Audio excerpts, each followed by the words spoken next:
Discover our collection of handcrafted candles. That's right, every product is thoughtfully created in small batches free from harmful toxins for mindful everyday indulgence. Our candles are hand-poured in coconut soy wax with natural wood wicks, offering a long-lasting burn and rich fragrances. Create a cozy, safe ambiance for your home with candles from Alley Rose Fragrances.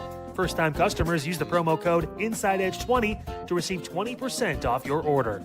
AlleyRoseFragrances.com, proud sponsor of the Inside Edge Podcast Network.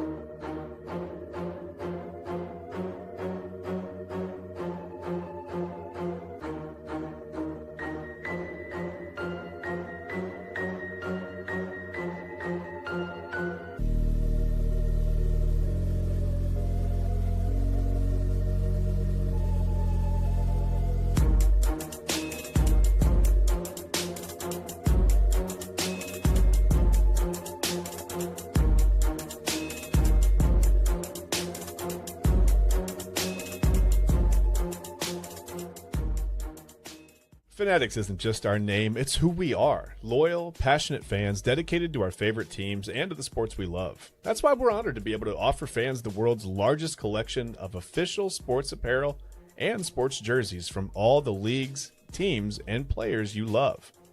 We feature a wide selection of gear from every league, including NFL, MLB, NBA, NHL, and NCAA merchandise, which allows us to serve fans of football, baseball, hockey, basketball, lacrosse, soccer, golf, and everything else that gets your heart pumping. Go to Fanatics.com by using the QR code on your screen right now to celebrate your teams.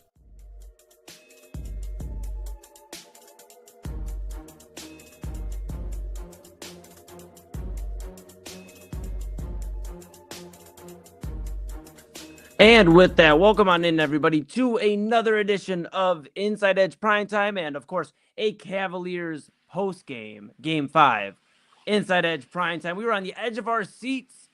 Oh my goodness, I was worried about my buddy Kyle Cornell. Look, if you think he gets a little hot and unbothered from 5 to 6 on Unfiltered here weekdays on the Inside Edge Network, well, you never seen him during a Cavs Game 5. I talked to Kyle at halftime. Again, Kyle Cornell to my right, your right, Chad Bryan in the middle. I'm Eli Moon, and talked to Kyle at halftime, and it was just more so like a, hey, check on your friends, right? We talk about that all the time here on the Inside Edge Network, and I want to check on my friend Kyle Cornell and make sure he was all right. And Kyle, you got to be feeling, I'll start with you. I want to know how both of you are doing, and Chad, I just saw you yesterday, so please, I guess I saw Kyle earlier, but more so behind the scenes. Kyle, are you living? Are you doing okay, pal? Or are we feeling okay? Present. Okay. I love it. Well, you know what, Kyle? I know we'll get some words out of you here about the Cavaliers. They do defeat the Pistons tonight in Game 5, 117-113, up 3-2, heading back to Cleveland, coming back home. We're excited. Chad, how are you feeling about this victory? Here. Okay, cool. All right, good. Nice. Yeah. What a post game. Yeah, and that's it, guys. We're going to move on to primetime now. No, I said it last night. We want to see them go win on the road, right? They have to prove it. They got to prove they can do it. Well, I mean, they did it. They proved it. They showed us they can win a game on the road. So, yeah, you got to feel pretty good coming back for Game 6, right? Yeah, I mean, you would think so. There was a lot of intriguing things about this Cavaliers team, and I see Kyle shaking his head. The one thing that does stand out to me, and then I'll hand it off to Kyle, is James Harden tonight. James Harden, 30 points. And I know, Kyle, 8 of 21. The turnover's still there, 6 of them tonight. But I will say this, and I'm curious your thoughts, my friend. James Harden, the last 3 games, has stepped up in ways that he wasn't in the first, 5, 6, 7 playoff games of this run. And I think that's something alone to be said. Now, is he going to be Mr. Efficiency, Kyle? No. But I think this is, you talk all the time about what the best version of Evan Mobley is. This is almost as close as you're going to get to the best version of James Harden, minus a few turnovers. Obviously, you'd like to see maybe around 2 to 3 as opposed to 6. But, I mean, what are your thoughts, friend? I think this was the game, Eli and Chad, where if you watched Unfiltered 5 to 6 every day here on the Inside Edge Network, I put out 3 points that I said I was going to watch for today's game. They only got one of them, but it may have been the most important because the physicality was there for Cleveland. And there was times when it looked like they were going to roll over, and Detroit was up by 15 in that first half, and it was hard to watch. Like, there was a big stretch there where it was like, man, these guys don't even fucking care right now. They're already booking their bus back to Cleveland before the half even comes. And they fought back. They made it 8 points. And I'll give James Harden credit. 8 made field goals, 6 turnovers, but the free throws. I mean, that's the big part. Drawing those free throws or drawing those fouls, getting to the line.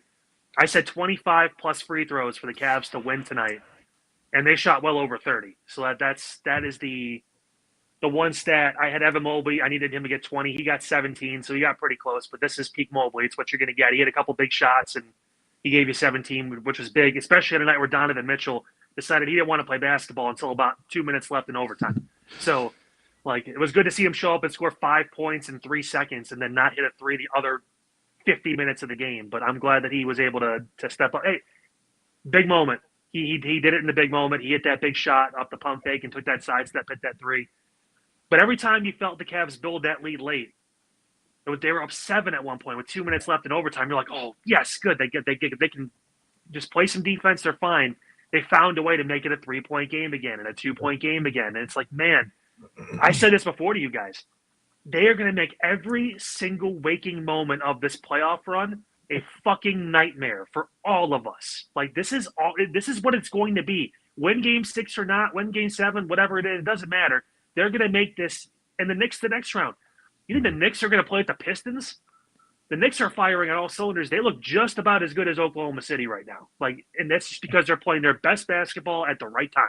Mm-hmm. Like, I think the Pistons are beat after this game just because of losing on your home floor the way they did when they were up early. And for a younger team, as Eli's mentioned before, 5 years in the league is not considered a veteran. So, but like that's for a somewhat younger team. Tobias Harris second leading scorer. Somewhat younger team. This kind of thing can impact them a lot, and it can take their psyche out of it, or they could show up game 6 and just do what the Cavs did. I don't know, but yeah, I don't know. James Harden gives me heart palpitations watching him play basketball because it is so nonchalant, and this has been his thing his entire career, not just this season in Cleveland. Watch his tape from Houston; he makes it look so easy, almost like he's not even fucking trying. Like it's like, dude.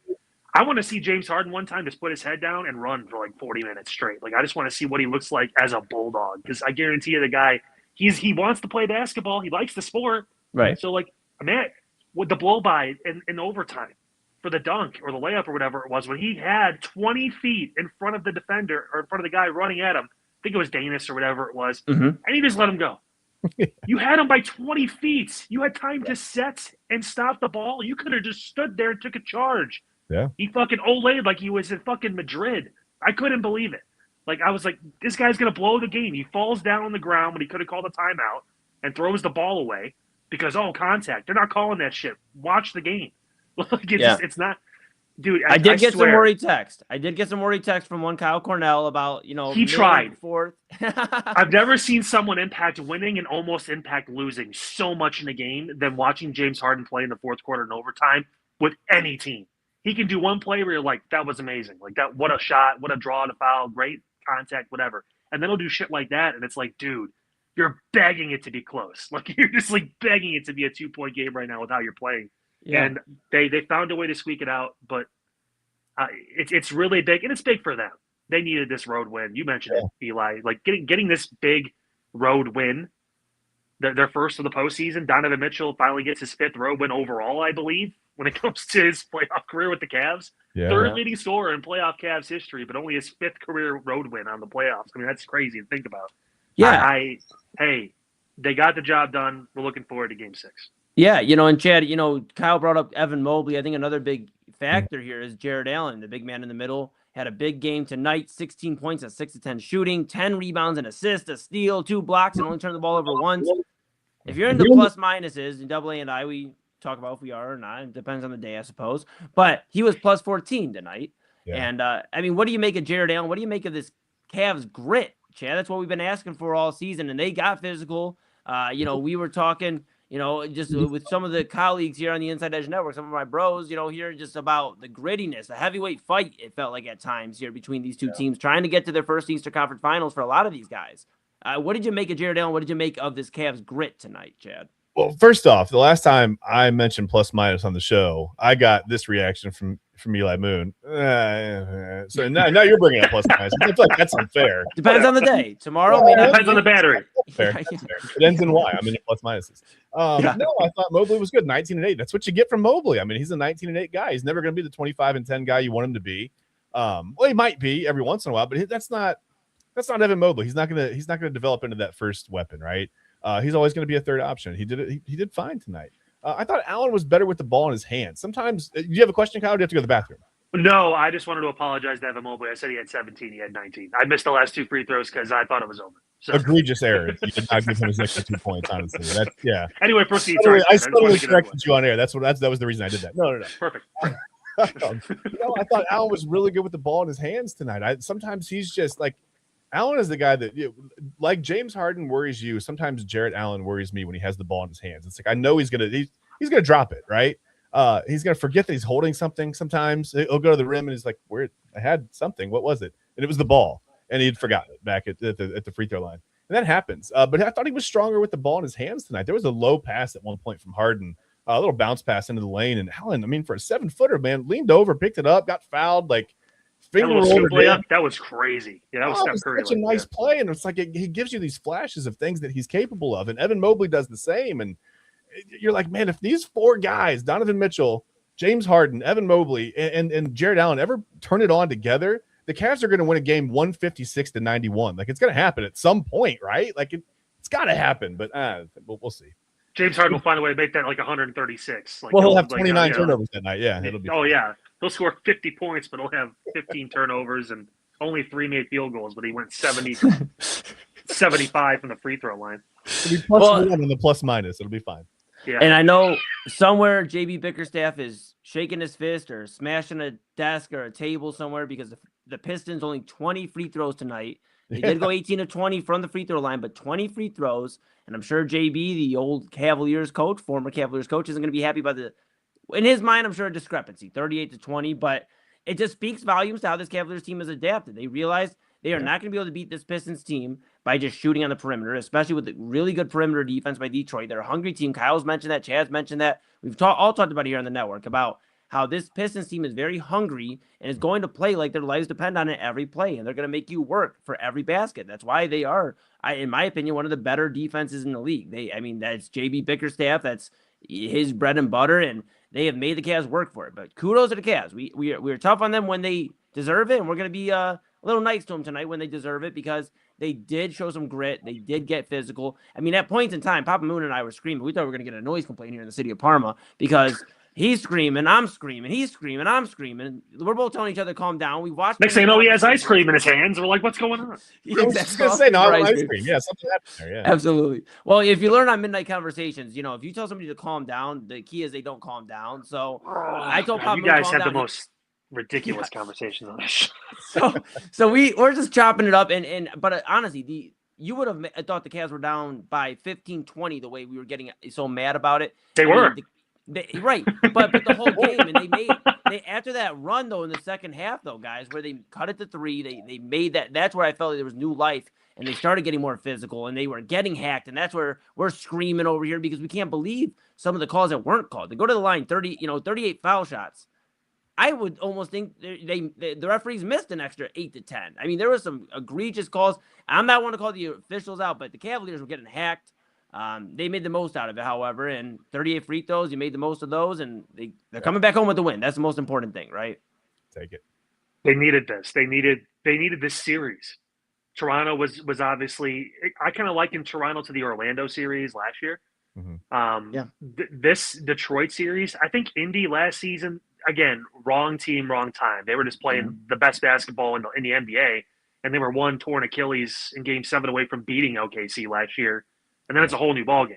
But they needed this series against a really physical defensive team because as tough as Detroit is defensively, wait till you get either San Antonio or OKC in the finals if you get to that point. Detroit's not as physical unless Mitchell Robinson's playing, which he loves playing the Cavs.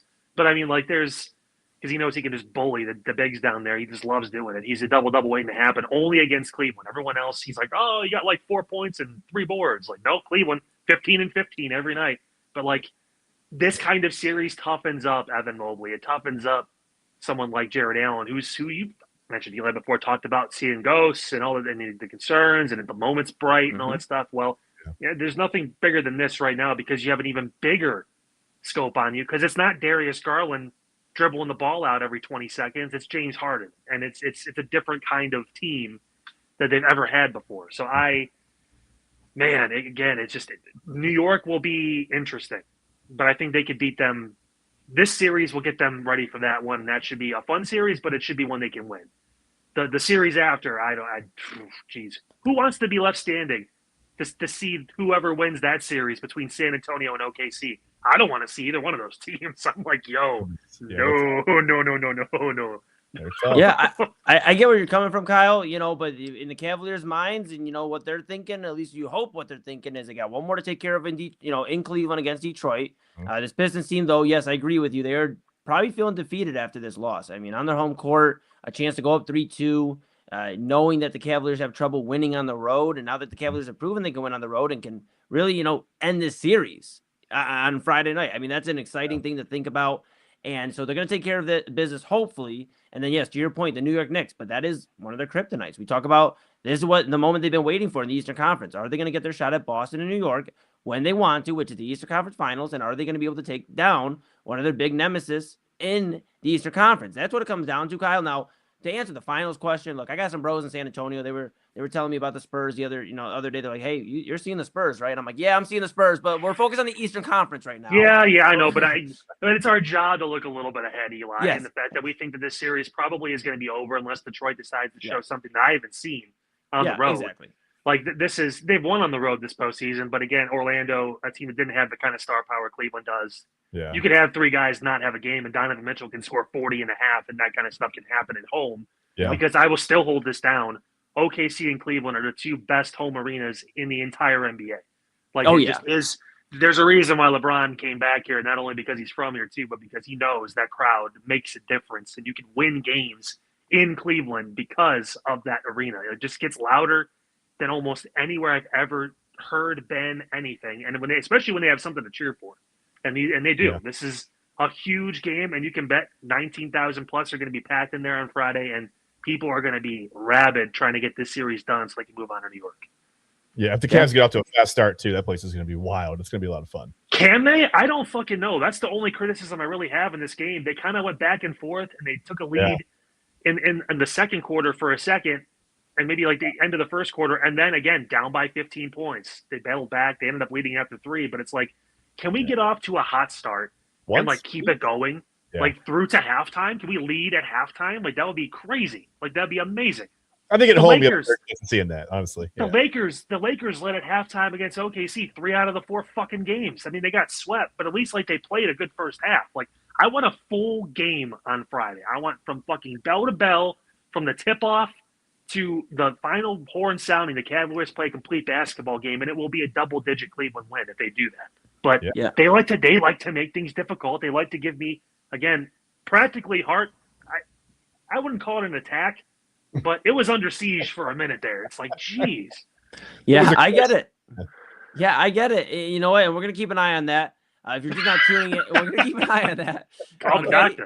I'm a little nervous. The good news is I'm with you every weekday. On you have a smartwatch or something we can keep an eye on? We can maybe put your heart rate on the screen. No, the good thing about this all is I actually technically have a low heart rate. It rests between like usually 35 to 50. So if I get high up and energy, it's usually only about 90. So I'm still in a pretty good spot. Okay, so you're what we're hearing is you're ready for finals. You're ready for some finals action then. You're No, because that's going to be a fucking sweep, dude. That's going to be rough to watch. Hey, well let's oh my god. Oh my goodness, Kyle. Well, listen, we're gonna keep the mood a little light here today. The Cavaliers do win Game 5. We're gonna take a quick pause. The Cavaliers going to overtime, kind of put a little shift in our scheduling. We were gonna do post game and then a little Inside Edge Primetime. We are obviously condensed down to an hour or just less than. So when we come back, we're going to talk a little bit more about this game. We're going to get our keys to a Game 6 clinching a series-clinching victory in Cleveland. We could be seeing the first Eastern Conference Finals berth since 2018 for the Cleveland Cavaliers. They could do that Friday night against the Pistons. We'll keep an eye on that here. We'll have post-game for you then as well. Of course, you want to like, subscribe, follow at InsideEdge Net on all the socials so you stay locked in here with, of course, Kyle Shaw Unfiltered, 5 to 6 p.m. on weekdays, talking about all the great current events and news, sports from time to time, and also just uplifting you before you go. A lot of great stuff there. Chad, Bryan, and I, InsideEdge Primetime, 10 to 11, typically on weeknights. And then Midnight Run, which will be here at midnight. That's why we're in a little bit of a rush, because Midnight Run, the train is coming down the tracks, and we got to hurry before Anthony Alford gets ready to be on Hinge for an hour. So, of course, like, hey, man, is water wet? Hey, man. hey, man. Hey, for man. all of that riveting you know about stuff, the history of the color orange? Hey, man. I want a glass of yellow aid, though. That makes me want a glass of yellow aid.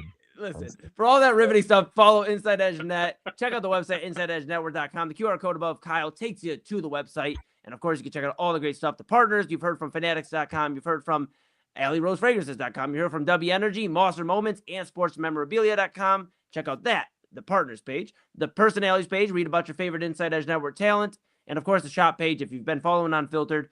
Kyle needs 10 purchases. We need 10 purchases. We're a network. But Kyle specifically is needing it before the end of May. Before the end of May, if we get 10 purchases, 10 unique purchases that aren't from the Inside Edge Network talent. What is unique? What is unique? Why you keep adding descriptors into this thing? You're trying to buy a ball gag. You got to buy an Inside Edge ball gag from Mark. Oh my goodness. Pretty unique. Oh my goodness. Well, with that being said, we're gonna go ahead and take a quick pause. When we come back, we're gonna talk about oh my goodness, you two. We're gonna talk about Game 6 and the keys to victory. And then, of course, we're gonna see if we can get Kyle to stick with us for our last 15 minutes or so. When we go way back in the time machine, he is back. Kyle, Chad went in the time machine. He came back. He's got some facts on what happened on this date. Not on a specific Wednesday, but on May 13th, what happened. I know you're excited to see what happened. I know everybody out there is excited, so we'll stay tuned for that. This is the Inside Edge Network, breaking down Cavs Game 5 postgame. They are winners tonight over the Pistons, 117-113. On to Game 6, back after this.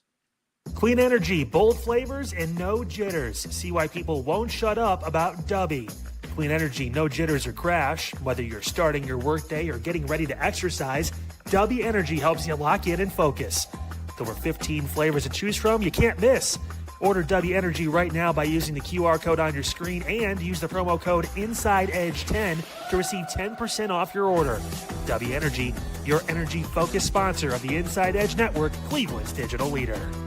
Mosser Moments Photography is a husband and wife wedding photography team based in Cleveland, owned and operated by Inside Edge Network's very own Ryan Mosser and his wife, Hallie. For the past 10 years, they've captured more than 100 weddings across Northeast Ohio and beyond, always working together as a true two-person team. Their style centers on authentic, emotional storytelling, documenting the real moments between two people in love and creating images that feel natural, comfortable, and true to the couple. Rooted in Northern Ohio but inspired by their travels, Ryan and Hallie bring a warm, personal approach to every wedding day. Their work blends experience, consistency, and a genuine passion for helping couples relive their best day through timeless photography. Learn more at MosserMomentsPhotography.com by using the QR code on your screen right now. MosserMomentsPhotography.com, a proud sponsor of the Inside Edge Network, Cleveland's digital leader. Whether searching for a baseball autographed by your favorite World Series slugger, a signed football by an iconic Hall of Famer, or the jersey of a world-famous soccer star, you've come to the right place.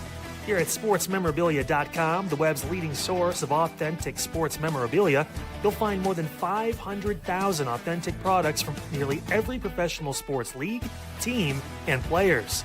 Not only will you find your next prized sports possession with ease thanks to superb customer service and tremendous site experience, you'll have the satisfaction and peace of mind that every product listed comes complete with a certificate of authenticity and is fully backed by the SportsMemorabilia.com lifetime authenticity guarantee.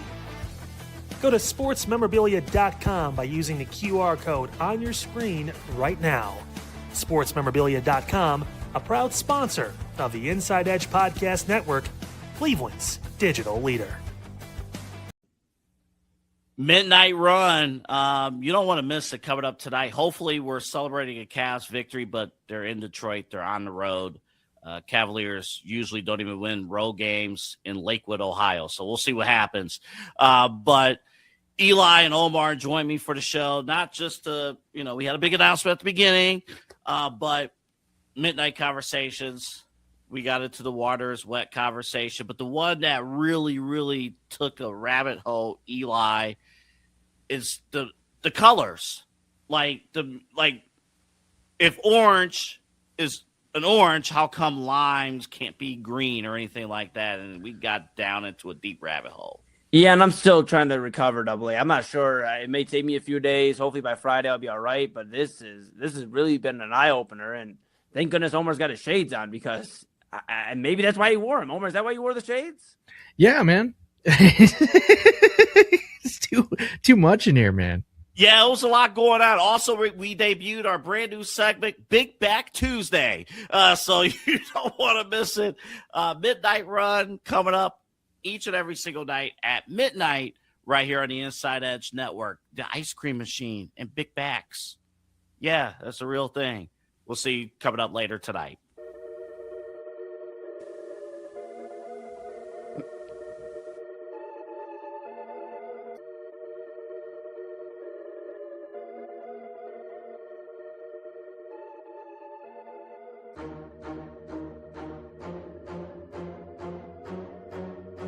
How do we follow that? How do we follow that, ladies and gentlemen? We are back for Cavs Game 5 post-game Inside Edge Primetime, a little mix in between. Yeah, we're not trying to follow that. That's Kyle Cornell to my right. What the fuck, man? In the middle, I'm Eli Moon. We're back. Cavs are winners, 117-113 over Pistons. They're up 3-2 in the series, but I think our faces are shocked at was it because of midnight conversations, fellas? Dude, what the fuck are you guys talking about? Like, I thought I was like a little unhinged, like from 5 to 6. But like, so in this, okay, are we only doing citrus fruits for the colors? Because who like between strawberries and certain apples, like who takes red? Which fruit is a red? Yeah, I mean, no, these are all that actually opens up a bigger. I didn't mention that yet. Now my mind. That's a bigger issue. That's a bigger issue. I mean, that's the lead.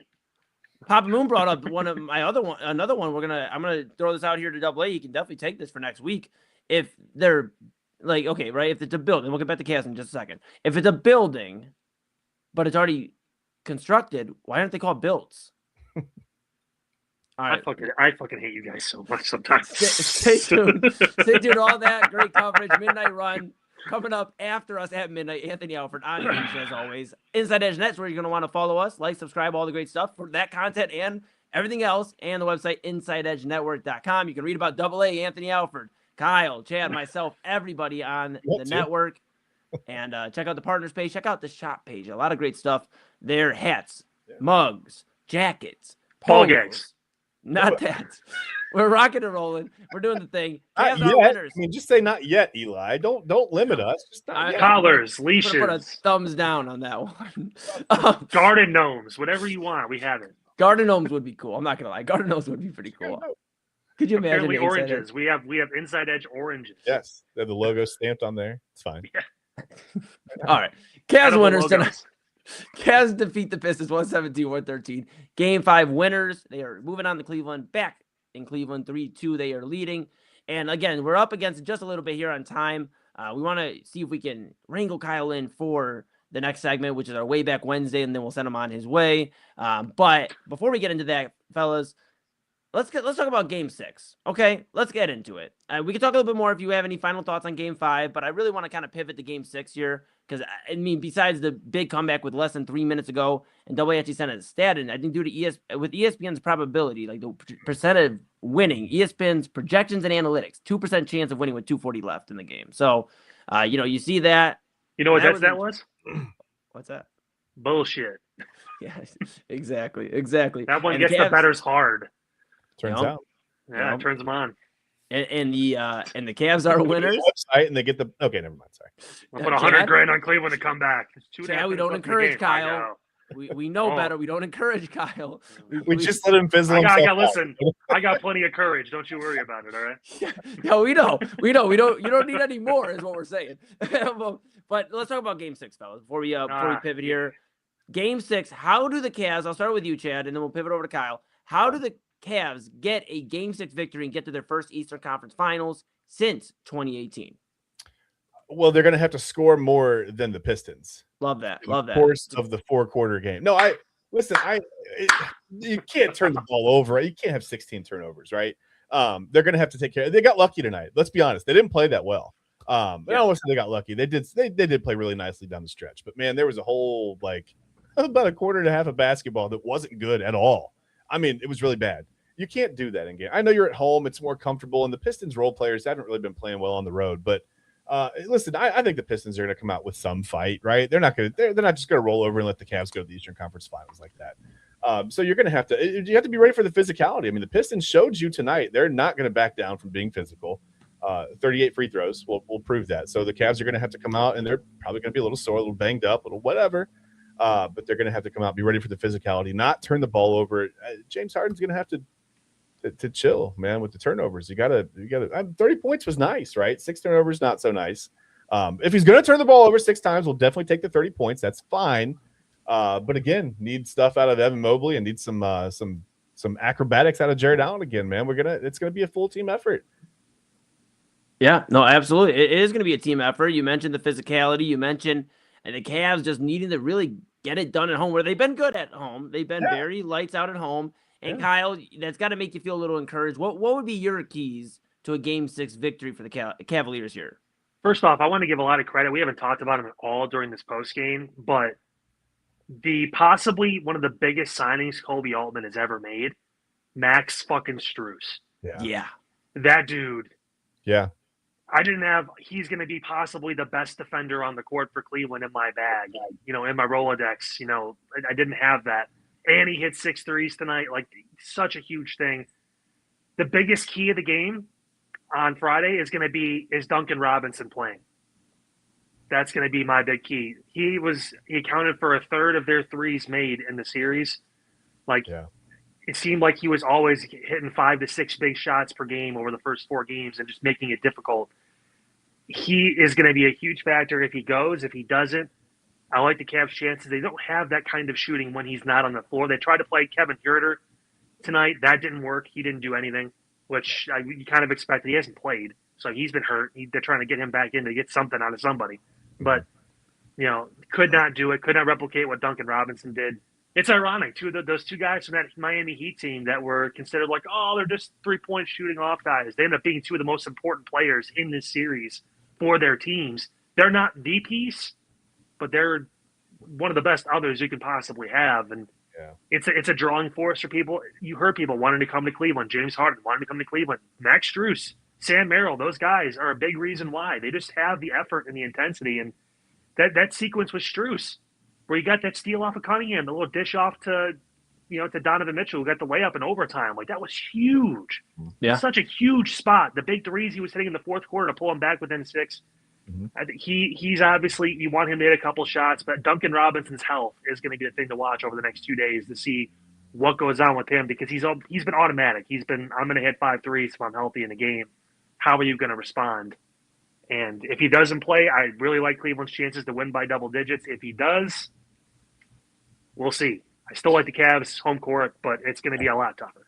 Yeah, it's going to be interesting, fellas. I guess my point to add is, for the Cavaliers as well, you want to keep your emotions in check. You want to be physical, you want to be gritty, yes, but this is a team, the Cavaliers, that are 1 game away from going to the Eastern Conference Finals. The last thing you need is Detroit pulling you out of your comfort zone. If you're up late, if Kyle's envisioning a double-digit win on Friday, which would be amazing, it means we don't have to sweat it out. But I don't want it to turn into where it's a big scuffle at the end. Now we're talking about a suspension for Game 1 or Game 2. Now you put yourself in a hole against the New York Knicks. So be physical.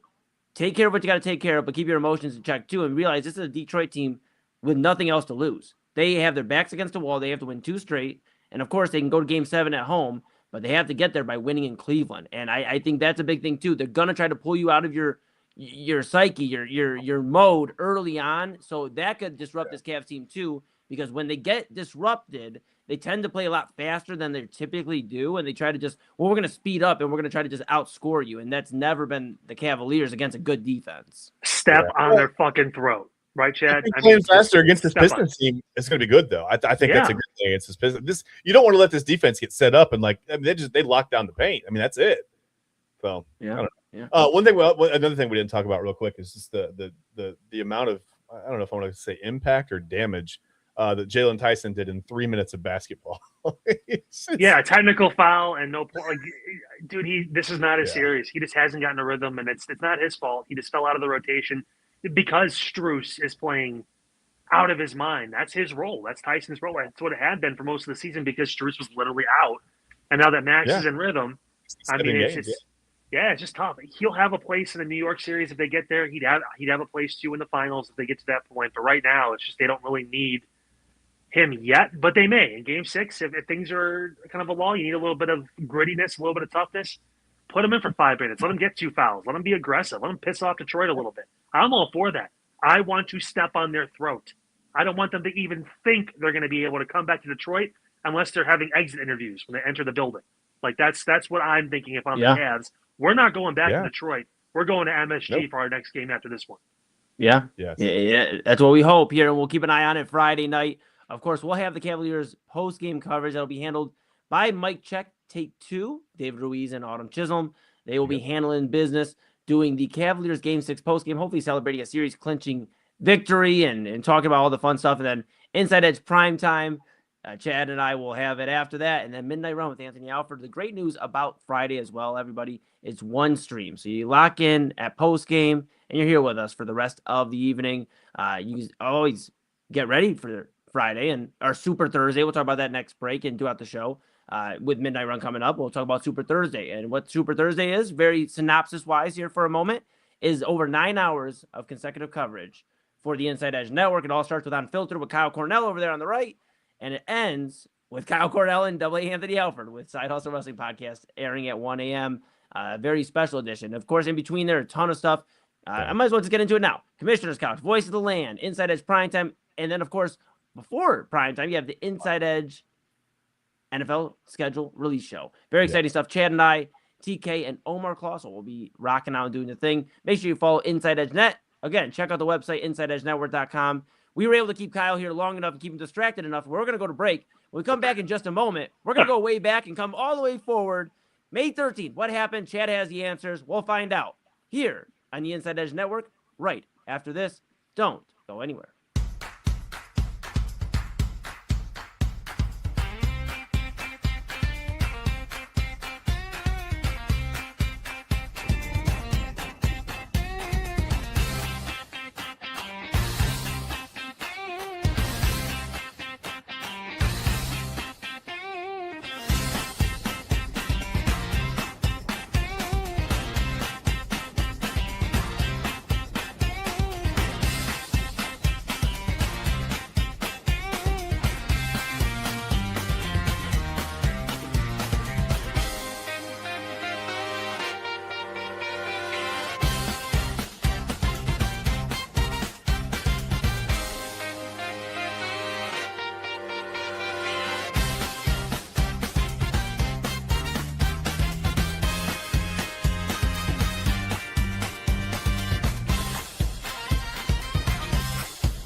Hey guys, Kyle here from Unfiltered. What a show today. We had a great breakdown of this $1.2 billion in extra tax money that Ohio has, what they're going to do, what they're not going to do with it. We broke that obviously all the way down. Then talked about that study involving nurses. 69% have dealt with some sort of workplace violence in the past year. Crazy number to think about. Tomorrow's show, gonna have Jake Underwood on at 5:30 talking some news here in Northeast Ohio. And did the Cavs get it done? Did I get it all out in the postgame? We'll find out on Unfiltered on your Thursday at 5 o'clock right here on the Inside Edge Network.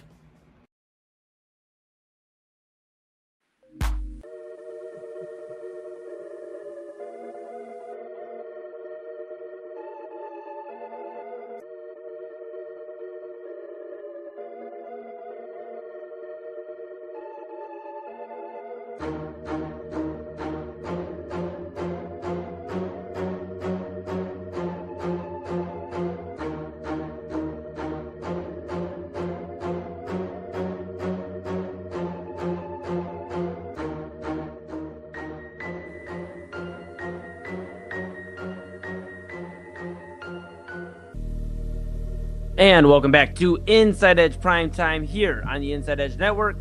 Just finished up some Cavs Game 5 postgame. They're winners over the Detroit Pistons, 117-113.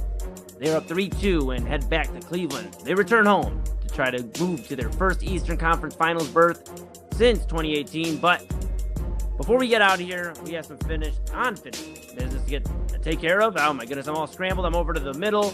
I'm going to move myself there. Oh, there we go. Kyle Cornell, Chad Bryan. I'm Eli Moon. We're rocking and rolling. We are back in the saddle. This is Inside Edge Primetime, a very abbreviated version. So if you're tuning in for Cavs postgame and still sticking around, thank you. We appreciate you. Make sure you follow it, Inside Edge Net, on all the socials. Like, subscribe, follow all of the great stuff there. And of course, the website, InsideEdgeNetwork.com. There you see it there, Inside Edge Net. And of course, the website. Boom. Just like that. So with that being said, we're going to go ahead and bring Kyle back. Boom. There is the real Kyle. May you please stand up. May you please stand up. All right. So with that being said, Kyle, I'm glad you went way back, bro. It's like you set this up perfectly. Thank you so much. You went way back. We found you. You came back here on the time machine. And this is what Chad does every Wednesday. During the show, he goes and he does this Wayback Wednesday, Kyle. We may have lost Kyle. We're going to go ahead and take him off. Chad, it might be mano a mano. Yeah, I think Kyle quit. I don't think he made it back out of the time machine, to be honest with you. Well, we're hoping he makes it back. It's not and if Kyle Cornell does make it out of the time machine, he'll be back here with us. Chad, it is time for what everybody loves. And if you're new here at Inside Edge Primetime, you'll love it as well. It's time for Wayback Wednesday, possibly a Kyle Cornell appearance, but he may be done for the evening. We will keep an eye on that. But Chad, without further ado, let's get back to Wayback Wednesday. Yeah, just a quick update. He said he couldn't hear us. So there's something about you when you got to duck out and come back in. Somehow that audio gets cut off. I don't know how that works. Anyway, yeah. The time machine got it fired up. It was Wednesday. It only works once a week. It only works on Wednesdays. So this is the only way it works, because it's Wayback Wednesday, 2 W's, and only the time machine. Well, it only works on Wednesdays. So it's what we have to do. So let's just get right into it. We're going way back to start. Oh, okay. Way back. I mean, talking about like just before, a shade before I was born. Back to 1568 for the first one. Wow. Before we get too into it, did your kids ask you how the 1500s was today? No. They usually they have, we've talked about, they've asked me before what the 1900s were like, and I'm like, chill, like it was the 1800s. Don't do that. That was like less than 30 years ago, and even that kind of hurts me a little bit to say it was almost 30 years ago now. Whatever. We're gonna move on. I don't want to talk about this anymore. All right. We're going back to 1568 for the first installment of Wayback Wednesday tonight. I know sometimes family stuff gets rough, right? Yes. Familiarity breeds contempt. They say that. Yes. Yes. This one, though, it stuck out to me, Eli. There was a certain point. I'll just bring it up. In 1568, Mary, Queen of Scots, is decisively defeated, it says. So it wasn't even close. Near Glasgow, at the Battle of Langside, by forces loyal, Eli, to her infant son, James VI, and led by the regent. That's not the important part here. Why are there forces loyal to her infant son, Eli? Because he had street cred, obviously. Can we get it? Do we have a picture of? He has street there cred. He is. I stand correct. There he is with the sword. He's ready to go, I guess. All right. That one just stood out to me. I'm like, loyal to her. And what does that mean? Like, he's an infant and they already had beef to the point where they're fighting battles. And in Glasgow, of all places, Glasgow's a nice place. It just Oh, you must not know Drew McIntyre. I You guess must I not know Drew McIntyre. He's got the Glasgow kiss. And okay. Well, yeah, we got double Anthony Alford coming up at midnight. He might have to get you hip to Drew McIntyre. You might be in trouble again on the intro of Midnight Run, buddy. I might have just got you in trouble. I probably am. No. But does he have a cool sword like that? That's the question. Whatever. Okay, so last night we're gonna come way ahead of the 1900s now. Back to my era, the 1900s. Okay. Last night we talked about Boobie. Remember we talked about Boobie Gibson? That was nice. Sure did. Yeah. Well, tonight in 1945, on this day. Come on. Listen, don't Google this. Come on, do not Google this. Do not. Nope. We're not going to even say his nickname. You can see it there. Richard Salwitz, American harmonica player and musician from the Jay Giles Band, right? My Angel is the centerfold. He was born in New London, Connecticut, and he ended up with a nickname that rivals Boobie. I'll give you that. Should I say he's Magic Dick? That's his nickname. What are you gonna? I didn't even try to. I didn't Google it. That's why I had. There's just no picture found because I wasn't gonna have in my search history Magic. Okay, yeah. Go ahead. I'm sorry. Go ahead. We might have to revoke you for a week on Wayback Wednesday, pal. What Hey, the? What is the? I go back into the time machine. This is what I find. I don't search these things out. This is what I find. This isn't my fault. And by the way, this is courtesy of our friends at onthisday.com. That's the website that I use for these. Chad. Yes. This makes me think of like Jackie Moon from Semi-Pro. My uncle, Jackie Moon. I'm Eli Moon. He's Jackie Moon. Yes. I mean, this makes me think. No. I mean, we're still trying to figure it out. Test haven't came back yet. We've been waiting for years. Incomplete. But Magic Dick. Okay. Yep. Pause. He would be an epic player on the Flint Tropics. Oh my God. All right. On to the next, bro. I don't even know. Richard epic player on the Flint Tropics. He would fit right in with Big Back Tuesday too. Let's move on. 1950 on this day in 1950, Stevie Wonder. But this is so much better. Stevie Wonder was 76th birthday. Obviously American singer-songwriter. You know who Stevie Wonder is, right? I love how they like put a couple songs in there and they use "You Are the Sunshine of My Life" and "Sir Duke." But he was born in Saginaw, Michigan on this day. So happy birthday, Stevie Wonder. Happy 76th birthday. Yeah, and you know what, Stevie? We know you're possibly a Pistons fan. So as Cavaliers fans, we apologize that we had to take that dub tonight. But we appreciate all the great music you've put out. I mean, isn't she lovely? I actually got a cool story. I'll tell you real quick. I know we're up against it. I'll tell you a real cool story about when we went to Universal and Disney when we were younger. And my sister's going to be so mad I told this story. But when we went to Universal/Disney as like kids, like, you know, me and my sister were like probably just entering our teenager years. So, you know, whatever. We go to this, like, you know, we go to Disney and there's an American Idol experience. And if you go to the American Idol experience and you win, and you get the golden ticket, you get to go to the front of the line at any audition and go use your golden ticket to go get a real gold ticket, golden ticket. My sister went in, rocked it. Went in there with Papa Moon. He's in tears when he comes out. Like, I mean, we're sitting here eating churros. Me and my little brother and my mom were just having some churros, enjoying ourselves. And he's like, it was the most beautiful thing I've ever seen. And the churros or the singing? Well, he didn't get the experience of churros; those were gone. Okay. But he got the experience of singing, and he said, "Wow, like your sister did a great job. She sang 'Isn't She Lovely' by Stevie Wonder, and she crushed it. The judge loved it." And Chad, we get there, you know, they're doing the thing. They're about to let my sister get through, and they go, "But we can't, because unfortunately, you're just a year too young to participate in the competition. So we wanted to hear you sing, but unfortunately, you had to be whatever age. I think she was 12, and you had to be 13.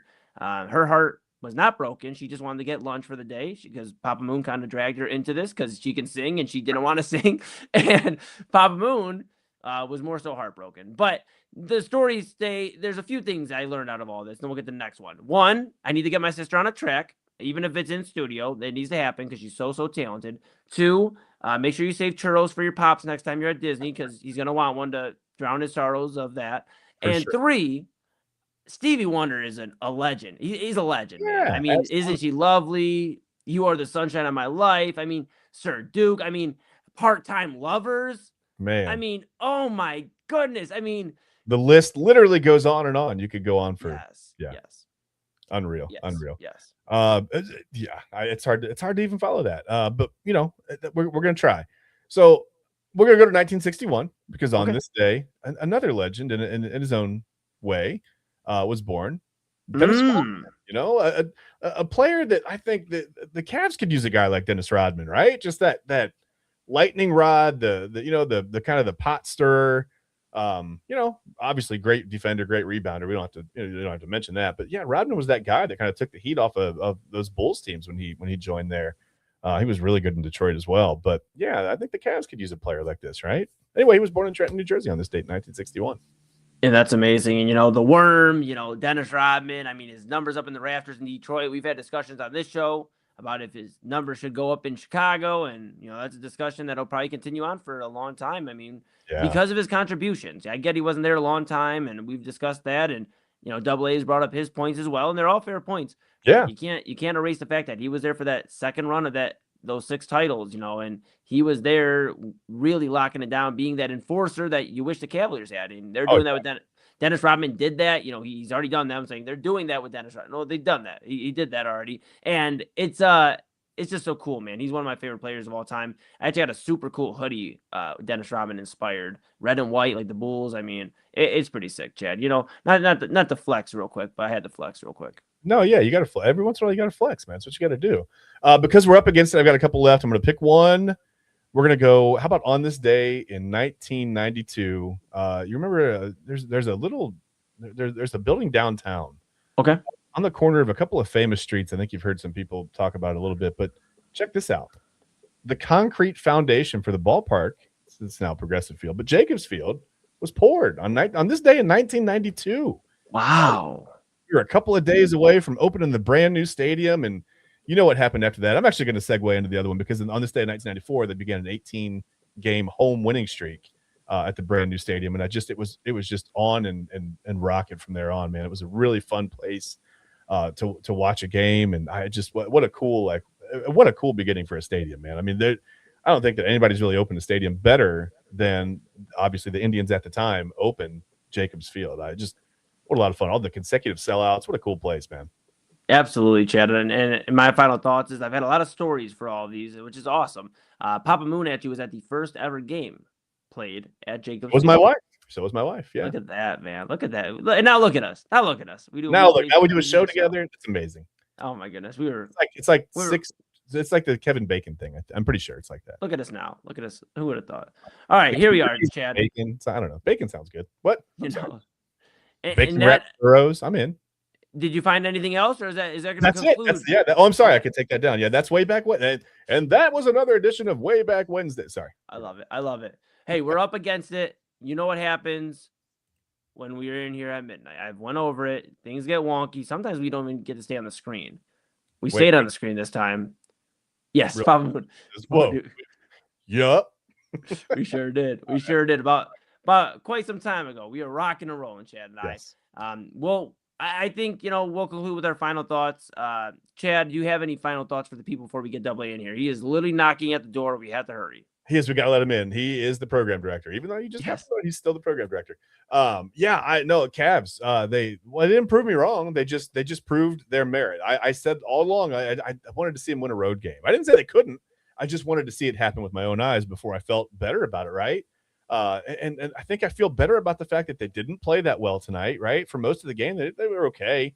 Turned the ball over a ton, and they found a way to win. They did what they had to do. They got to the free throw line. They used the Pistons' defensive strategy, which was working really well. Almost to the Palace of Auburn Hills again. At Detroit, right, was working really well. And on the road for the Cavs were unable to do anything, but they used it against them tonight, and they found a way to win that game. So, absolutely. I'm looking forward to Game 6 as well. Another thing I'm looking forward to is the most unhinged behavior you'll hear at midnight. You'll hear it. It goes on, and sometimes like the song and on, but it goes on and it gets unhinged. And I love every second of it. Every weeknight, midnight to 1 a.m. We aren't allowed to do certain introductions because we'll get sued. But I'm going to do my own here. We're going to warm it up. I hear the coffee machine brewing. The Keurig is going. I think creamer is being shaken. Wait, if late night coffee's not your thing, Eli, pour yourself a glass of Yellow Aid and sit back. And I mean, it's almost time. Ladies and gentlemen, everybody around the world, I had to shorten that so we do not run into any copyright. It is such an exciting time. I bring to you this evening the man of many talents, the program director of the InsideEdge Network. I bring to you the host of the main event, the voice of most of the Inside Edge Network when they aren't on the screen, and of course, a great coffee lover. And with all that being said, the host of Midnight Run here on the Inside Edge Network, it is yours truly, Anthony Alford, here back with you after station identification. We'll see you tomorrow. Back with Midnight Run after this. Thought we were getting them right now.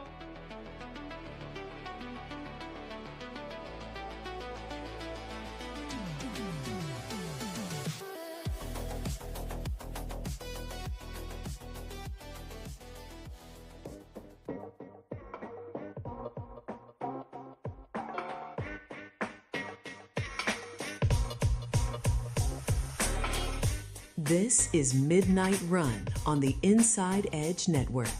Here's your host, Anthony Alford.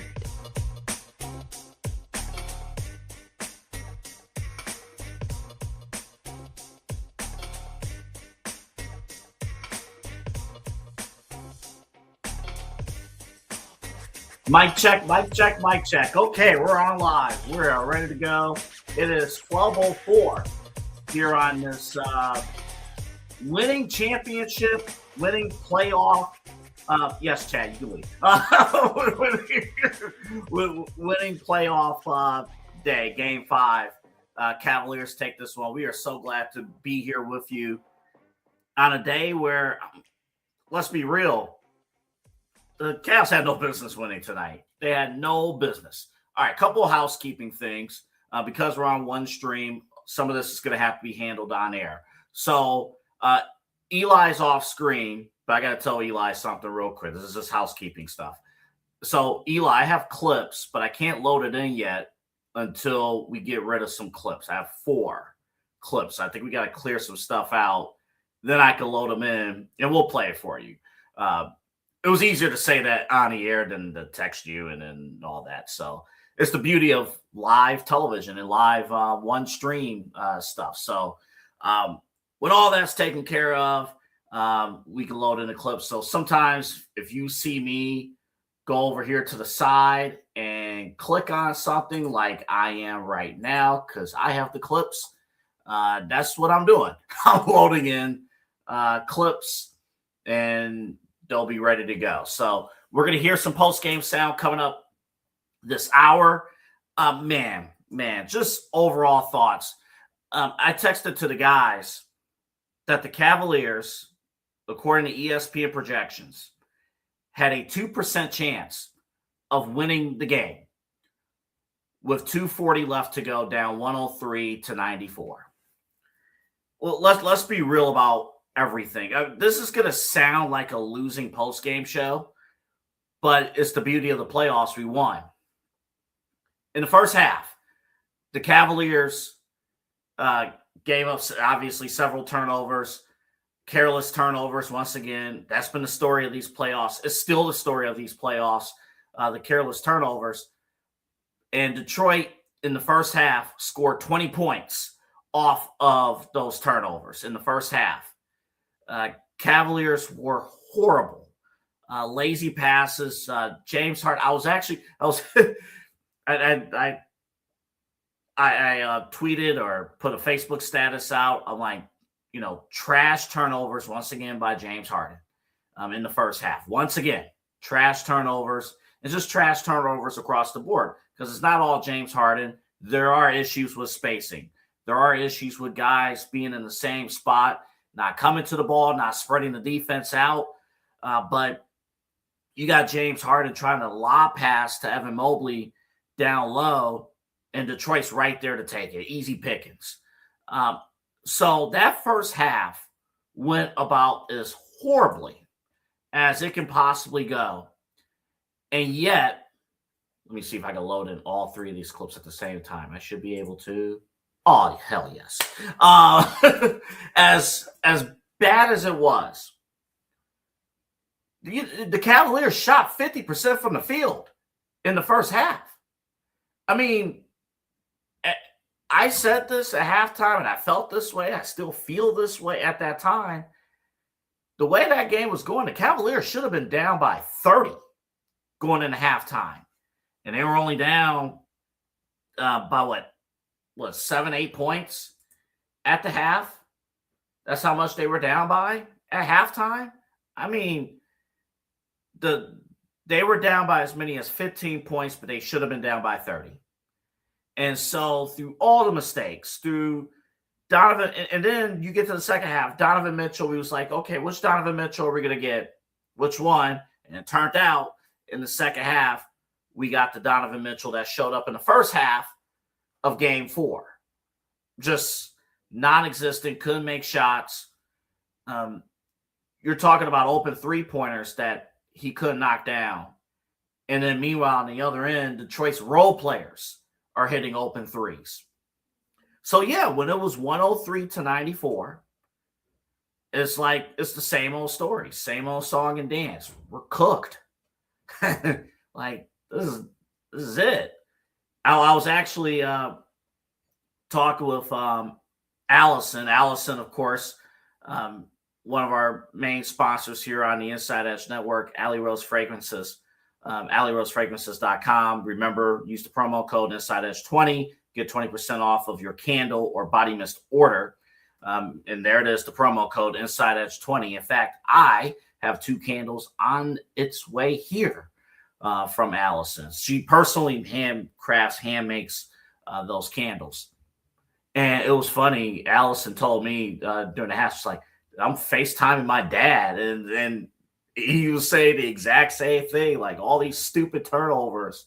It was just nuts. So, and our post-game guys hit the nail on the head. Kyle, Eli, and Chad, they talked about it. This was about as ugly of a game as you can imagine. 16 turnovers. And also, again, problems with rebounds, things like that. Only several things were happening. And yet, we won the game. We got into overtime, and then we just went to work in overtime. I will point out, though, Kenny Atkinson, pretty interesting that we're going to go ISO with Donovan Mitchell when he did nothing in the second half. We're going to go ISO to try to close out the game. But, hey, that would have been a move that you called out if we would have lost, and we did not. We win the game. In Detroit, this is a backbreaker. Again, anything can happen. If they're a 1 seed, they're going to come out guns blazing on Friday, and this is their last shot. So we can't just sleepwalk our way into Friday and think everything's going to be cool. We got a lot of things to clean up. But it's clear and obvious. Out of the 6 remaining teams in the NBA playoffs, Detroit has the worst supporting cast around its star player. When the Cavaliers decided and made a defensive adjustment with about 3 minutes left in regulation to trap Cade Cunningham, things got bad for the Pistons. Now, of course, yes, Duncan Robinson was not in the lineup. A couple other critical players were not in the lineup. So what? Well, I'm not here to be like, oh, we got to take moral, we got to win things the right way. F that. Whoever's on the floor, that's who's available. That's who we need to beat, and we beat them. So anybody who's crying wolf, like, oh, we need to beat their full lineup, shut the hell up. We won the game. And that's what matters. But there are a ton of things that need to be cleaned up. I do have some, in hockey, they do the 3 stars at the end of hockey games. I do have some stars. I don't know which order, but I do have some stars to give out. We're not in this basketball game at all without Max Strus. We're not in this game at all without Max Strus. Coming off the bench, of course, 20 points, 6 of 8 from the field, 6 of 8 from downtown, 6 critical 3-pointers, critical defensive plays. How about these last 2 games? The end of game 4, near the end of game 4, gets a critical steal off of an inbounds pass. And then here tonight, critical offensive rebounds. I mean, Max Strus, 8 rebounds, cleaning up our mess after bad possessions by us. Whether it was Donovan Mitchell losing the basketball, whether it was James Harden losing the ball, or Evan Mobley losing the ball. Max Strus did a lot of cleanup for us and cleaned up a ton of our mess. And if Max Strus was not on the floor tonight, we lose game 5. End of story. We lose game 5 without Max Strus. He needed to be out on the floor, coming off the bench, 36 minutes, 20 points. We needed Max Strus. Absolutely. James Harden is the most frustrating player in the NBA. He's the most I saw the pain on Kyle Cornell's face. I felt it when I was watching on my couch. The most frustrating player in basketball, James Harden. But without James Harden, we're also not in this ball game because Donovan Mitchell faded into the background. We got to have a real discussion about Donovan Mitchell, but he faded into the background. James Harden, 30 points, 8 of 21, 11 of 14 from the free throw line, although he missed some. But, hey, James Harden, you see this in street ball. If you play, you know you're about to miss a free throw, call ball. And he knew he was going to miss that free throw near the end, got right to it, got the critical offensive rebound, and essentially that sealed the game. And that might have been the kill shot if we put away the Detroit Pistons. Now, here's the critical thing, and we're going to play some sound coming up next segment. This is why it's so important to win Game 6. Obviously, you win Game 6, you move on to the next round. I love Chad's key to victory for Game 6. All you got to do is score more points than Detroit. If you do that, you might win Game 6. No. No. This is why it's important. Look at the schedule. Sunday, the Cavaliers are playing no matter what on Sunday afternoon. And myself, Eli, and Rob Rizicki will be on Sunday right after the Cavs no matter what. It'll either be Game 7 of Cavs-Pistons or Game 1 of the Eastern Conference Finals between the Cavaliers and the New York Knicks. And this is why it's important. If the Cavaliers do not win Game 6, they go to Game 7, they win Game 7, the Eastern Conference Finals is scheduled to be played every other night. So pretty much for the entirety of the month of May, the Cavaliers, if they go 7, and then they play the conference finals, and the conference finals goes deep, they're going to play every other night. Though you're going to have some tired legs on this Cavs team, while the Knicks are at home resting. So I think you got to get that W here on Friday, because what's going to happen if you win on Friday, Game 1 of the Eastern Finals is on Sunday. Game 2 is on Tuesday. Game 3 is not until the following Saturday. So you're going to have a huge gap of rest if they can win Game 6. But if this goes 7, Game 1 of the Conference Finals will be on Tuesday. Game 2 will be on Thursday. Game 3 will be on Saturday. Game 4 will be on Monday, then Wednesday, then Friday. You get the drift. Got to get the W on Friday. All right, we'll take a quick break. When we come back, we're going to hear some sound. You want to hear JB Bickerstaff complain about the officiating again? You go hear that. You want to hear Kenny Atkinson talk about what went into the W? We got that for you. But we're going to leave when we come back from break.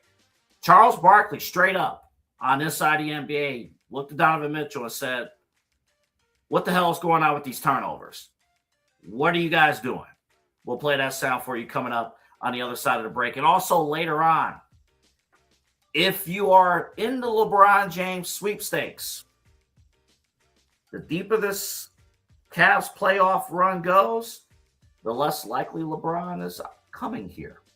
We'll talk about that coming up. Again, remember to follow us at InsideEdge Net across all of our socials, including Twitch. We're on Twitch, along with TikTok, YouTube, Instagram and Twitter, all that stuff. You see it there. Facebook, we're locked in. Like, subscribe, follow us on all those social platforms. And also InsideEdgeNetwork.com. My name's Anthony Alford. This is Midnight Run. Cavaliers a winner. 117-113 in overtime. Game 5. Post-game sound coming up after the break. Discover our collection of body mists made with clean, minimal ingredients. Handcrafted with natural essential oils and clean ingredients, they offer a natural alternative to synthetic fragrances.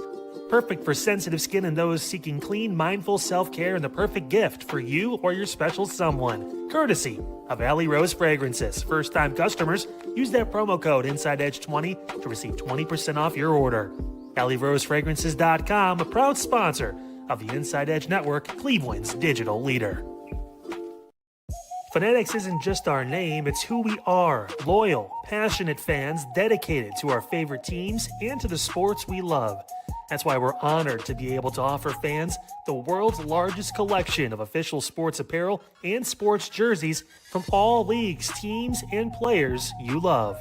We feature a wide selection of gear from every league, including the NFL, MLB, NBA, NHL, and NCAA merchandise, which allows us to serve fans of football, baseball, hockey, basketball, lacrosse, soccer, golf, and, well, everything else that gets your heart pumping. Go to Fanatics.com by using the QR code on your screen right now to celebrate your teams. That's Fanatics.com, a proud sponsor of the Inside Edge Network, Cleveland's digital leader.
This is Midnight Run on the Inside Edge Network.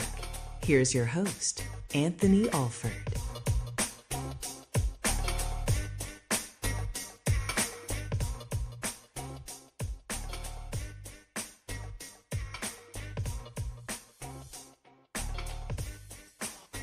Dude, right when we just came back, I had a cake right here. Ah, man, that hurts. That works. That hurts. The one good thing about these 8 o'clock starts, I have some time in between the workday ending and the tip time to get in the gym and actually do a full workout. So I actually do appreciate the 8 o'clock starts, but that's just me being selfish. Friday, 7 o'clock start, because there's going to be 2 playoff games. It's going to be Cavs Pistons Game 6, followed by Spurs Timberwolves Game 6 coming up on Friday. Prime Video will have the game on Friday. So keep track of that. And then ABC will have the game on Sunday, whether it's Cavs Pistons Game 7 or Cavs Knicks Game 1. Also, a little quick note, Friday, and then we're going to get to the post-game sound in just a second. Friday's going to be a little interesting in downtown, just a tad. Both the Cavaliers and Guardians play at 7 o'clock here at home on Friday. Cavs versus Detroit. Obviously, it's a playoff game. It's going to sell out, but you're going to have people from Detroit coming into town. And the Ohio Cup in baseball. Guardians versus the Cincinnati Reds. My 2 favorite baseball teams. Except I'm going to be rooting for the Guardians. I root for the Cincinnati Reds any other time of the year as my second team. But that is also on Friday. So my advice, if you are traveling to downtown, if you don't know about the rapid system, learn it. If you don't know about public transportation through the bus, learn it. I'm telling you right now that this is not a plug for this. The RTA does not sponsor the InsideEdge Network. I'm just saying as a favor to you guys, the viewers, I believe you can still get an all-day pass for $5. I'd rather spend $5 and have to be at a bus stop to get to downtown Cleveland than spend $100 to park. But that's what's about to happen on Friday, or spend $70. I have no clue how much Uber is going to cost on Friday going into town and especially leaving town on Friday. So my advice, if you are near a bus stop, if you're near Rapid, the red line, the blue line, the water, whatever line, get on there on Friday. Downtown, it's going to be amazing. I have not checked the weather forecast for Friday, but I mean, who knows? But it looks pretty good. So Friday's going to be a great time. I cannot wait. But we are reacting to tonight's victory. Cavaliers, a winner in overtime, 117-113 against the Detroit Pistons in overtime. One key factor before we get to the sound, how do you overcome an 11-point deficit with, 2 minutes and 43 seconds left in the ball game in regulation? You make your free throws. Cavaliers, 38 trips to the line, 31 of 38. They shot 82% from the free throw line, and they got to the line 38 times. So you make your free throws, you find yourself right back into the ball game. You give yourself a chance, you give yourself an opportunity. And it's amazing that the Cavaliers, all series long, they've been getting out rebound, giving up offensive rebound. But yet it was us. It was James Harden and others at the end of the game. We were the ones getting critical offensive rebounds, and that was huge. The one thing we have not cleaned up in this series at all, and if we don't clean this up, we could still lose this series against the Pistons, or the Knicks will smoke us out of Madison Square Garden. It's the turnovers. We are so talented as a team. This team is loaded with veterans. I heard Charles Barkley and the TNT guys mention at halftime, It would be one thing if we had a young roster who didn't know any better, kids that, holy crap, we're turning the ball over. It would almost remind me of a series that happened 20 years ago when the Cavaliers and Pistons faced off. I'm not talking about the 07 series. I'm talking about the 2006 series between these two teams when Detroit smoked the Cleveland Cavaliers in the first two games due to talent and due to inexperience. And Cleveland looked like they did not, with LeBron, did not look like they belonged on the floor. And then the Cavaliers recovered, forced the game 7 in that series. This is a team full of veterans. Donovan Mitchell, James Harden. James Harden has played in more playoff games without a championship than anybody else, other than Karl Malone. Like, he's second all time with that. And, Evan Mobley, all defensive player. Jared Allen, like, you got to line up with these guys. And we just keep turning the ball over. So let's play it for you here. Charles Barkley went straight to the source, courtesy of TNT or ESPN and ESPN. And asked Donovan Mitchell the question that needed to be asked. Now, you and James are the leader of this team, and Coach Atkinson. Do you guys ever talk about y'all turnovers, man? We do.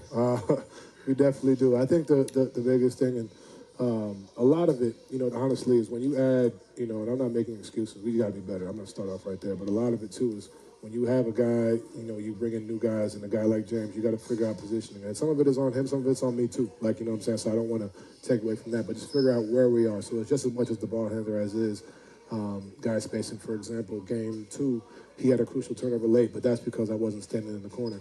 You get what I'm saying? So, like, making it easy for each other, but then also the guys on the ball got to make the right play. That's Donovan Mitchell, courtesy of ESPN and Turner Broadcasting on TNT. Let me bring in Eli because I want to address this on the air. So Eli, we both, and Chad Bryan, we both had the opportunity to talk with Tim Alcorn, the voice of the Cavaliers.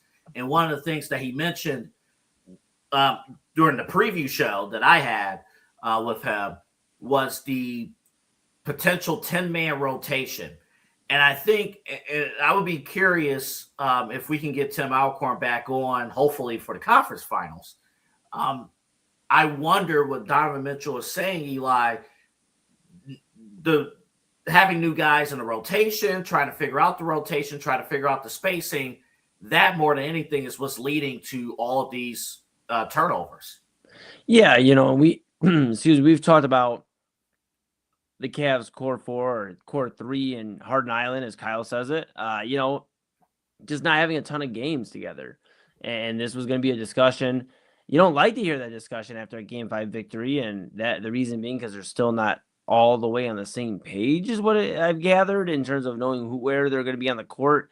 I guess that comes with acquiring a guy in mid-February and hoping to make it to the middle end of June with a Larry O'Brien trophy. But yeah, it seems to be that there is the new additions, not only Harden, but also Dennis Schroeder, Keon Ellis. So we haven't seen a ton of Keon Ellis this playoff run. In fact, he didn't play tonight. But, you see Schroeder getting some valuable minutes for the Cavaliers, 17 minutes a night. That does play a factor, and you don't see a lot of Schroeder-Mitchell lineups, right? You're not going to see a ton of him. So really the biggest thing is getting Harden and Mitchell on the same page because – again, Schroeder is going to run that second unit. So his familiarity is going to come with running with guys like Strus, who played well tonight. Running with those types of guys. Jalen Tyson, if he can get some minutes. Those guys. But James Harden and Donovan Mitchell, in order to win an NBA championship, they have to be on the same page. Kyle really hammered it home, and it made me sad because I don't want to think too far ahead yet. I want to enjoy Game 5 for just a moment. But, you think about it. New York Knicks are not going to – they're going to eat us alive. They're going to eat us live if we turn the ball over as many times as we've done in this playoff, not only series, but this run so far. They are going to eat us alive. And then if you can get past the Knicks, OKC, San Antonio, whoever will eat us alive. And that's the reality of the situation, AA. They got to clean it up now. They have to get ready for what is to come, which is going to be another defensive test in New York. that is very rough and tough. Mike Brown over there leading the New York Knickerbockers to potentially their first NBA Finals. The Cavs are going to try to thwart that, but it's going to come by good defense, knowing where you're at on the court, and limiting the turnovers, because the remaining teams have got here because they play both sides of the ball. So the Cavaliers can continue to try to outscore their opponents, but as they're learning in this Detroit series, they have to play some defense, and they have to limit the turnovers. Remember, 7 regular season games. The core 4. This core 4 only played 7 regular season games coming into these playoffs. I think that, to your point, Eli, I think that has a lot to do because all turnovers are bad. Like, none of these are good turnovers. Like, I became more gray as the game went on tonight. Like, none of these are good turnovers.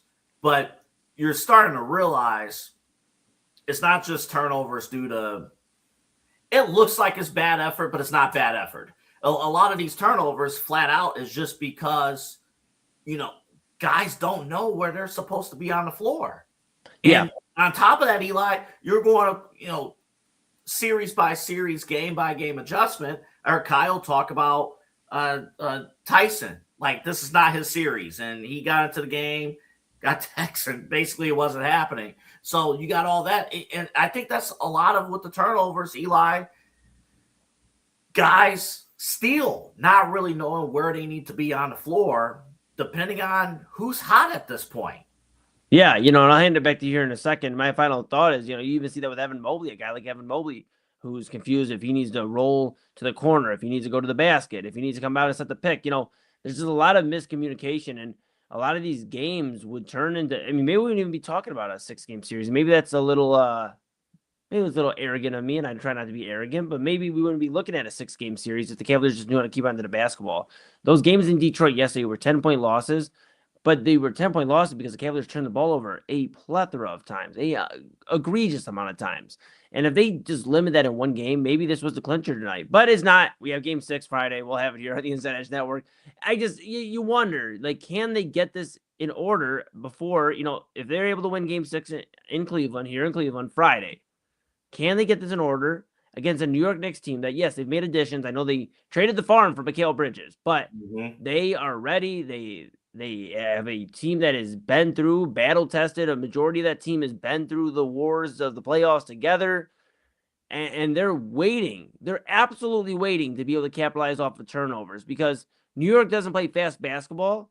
So all you're going to do if you're the Cavaliers, looking ahead here, and I don't like to do that, but if you look ahead, a potential Cavs-Knicks postseason or playoff series is going to be half-court basketball. And if the Knicks keep getting turnovers off the Cavs, they're just going to slow it down. Okay, now we're going to take another 20 seconds off the clock. We're going to get another crucial bucket, and we're going to absolutely tear you down that way because that's how they play basketball. They're not going to run and gun. We've seen it with Toronto. We've seen it with Detroit. New York's a very methodical team, but they will take advantage if you give them the basketball another 8, 15, 20 times. Let me quickly talk about the Knicks. I thought you froze for a second. That's why. No. That was my point. I know. No, you're good. You're good. I'm like, oh crap. Let me briefly talk about the Knicks since you brought them up briefly. Yes. X's and O's wise, you're right. You're like 100% right. So I have nothing to add there. But I will add this. All the pressure, especially if it's Cavs Knicks, all the pressure's on New York. All of it. Not a single national person is going to pick the Cavs to win that series. Very few local people are going to pick the Cavaliers to win that series. You got people in New York talking about Mike Brown might get fired if they don't win the NBA championship. All the pressure, all the smoke right now, if that becomes the series, is with the Knicks. The Knicks will feel, and remember again, the Knicks were in this spot in the conference finals a year ago, and they couldn't get past the Pacers. All the pressure is on the Knicks. The amount of pressure New York City is going to put on that team, and national media is going to put on that team, of you better sweep these Cavs, or at worst beat them in 5. Because if this series goes deep, we're playing. I honestly believe we're playing with house money. Because now, even locally, I say it because even locally, if the games are close, if it goes deep, if the series goes deep, now you're going to have people saying, well, this Cavs team only played 7 regular season games together, the core 4. Imagine a full season. I don't know if I'm going to go that route. I'm just forecasting what's going to happen. But naturally, a lot of people, all the smoke, all the pressure is going to be on the Knicks. We talked about it. No Boston, no Tyrese Halliburton. The field, Detroit, right now, they're a vulnerable 1 seed. Cavaliers are a flawed 4 seed. I mean, this is the Knicks, in a lot of people's eyes, should be sleepwalking to the NBA Finals. Yeah, but I will say this, as we're Cleveland's digital leader, and we'll let you know that here in Cleveland, I think we're feeling the same way, AA. That series could be, okay, if you don't win this series between the Knicks and the Cavs, whoever loses is going to have a completely looking team next year. And I don't think the Knicks completely overhaul it like the Cavaliers would, but I do think you'd see some moves. Would they entertain offers on potentially Karl Anthony Towns? Would they entertain offers on some of these other guys that have been very crucial role players, from Josh Hart, some of these other guys? I mean, that's where you start having those conversations. If the Knicks don't advance to the finals, Mike Brown more than likely out. If not, his heat is hotter than you could imagine. I mean, you look at that, but AA, then you look at the Cavaliers. This hasn't been a sexy playoff run. It's not like they're whooping ass, No, far from up and down the court. I mean, if that was the case, and then they had a valiant effort against the Knicks and they fell short, you'd have Cleveland fans going, I want to see this ran back. But I think based off everything, the misdirection at times from the Cavaliers, from what they're trying to do. Are they trying to build the core 4 at one point with Darius Garland still involved? Or are they trying to win an NBA championship? Because you can't really do both right now. Can't wait on the development of everybody and win an NBA championship. So from that to the discontent from fans, right? The malcontent, because fans are upset that they are waiting. We're waiting 10 years. And it sounds so selfish. We're waiting 10 years to get back to the finals. And I know fans are upset, and I will be in line of being upset. I'm just telling. I just have a gut feeling that if the Cavs are in the conference finals and this goes deep, I just have a gut feeling Dan Gilbert's going to be talked into. We're this close. We're right there. Because obviously, second round, no, absolutely not. Right. Hell no. You lose game 6 and game 7, we're still having the conversations that we need to be having, the tough conversations. Hell no. Yeah. And if you're swept or you lose in 5 to New York, same deal. I think it's the same deal. But if you go deep and it's still a loss, I'm telling you right now, I think that end of the year press conference, you're going to have Kobe Altman, Mike Gansey, and you're going to have, I know Dan Gilbert doesn't talk in those pressers, but you're going to have them saying, boy, we're right there. Imagine if these guys get a full season together. We saw what they were able to do with the limited amount of time they were together, and they played hard. They're going to use that. Tell me it's going to happen. So my only final thought on this, and I'll hand it back to you. My only thought on this is, I disagree. I guess, right? That's my final thought. No. As a fan, I agree with you. Right. But I'm telling you, it. But I disagree about. You know it's going to happen. No, but see, I disagree with you on what the Cavaliers would do. I don't even disagree with us as fans. I disagree with the Cavaliers would do. I'm telling you right now, AA, if the Cavaliers lose in the Eastern Conference Finals, they go and they lose in 5 or 6 to the New York Knicks, Donovan Mitchell is going to have at least 2 different star players playing with him next year. You're probably looking at one, if not both, of the front court members being moved. And Kenny Atkinson is having a lot of tough conversations going into June, July, August, and we'll see if he can make it out, on the other side and being the Cavaliers coach.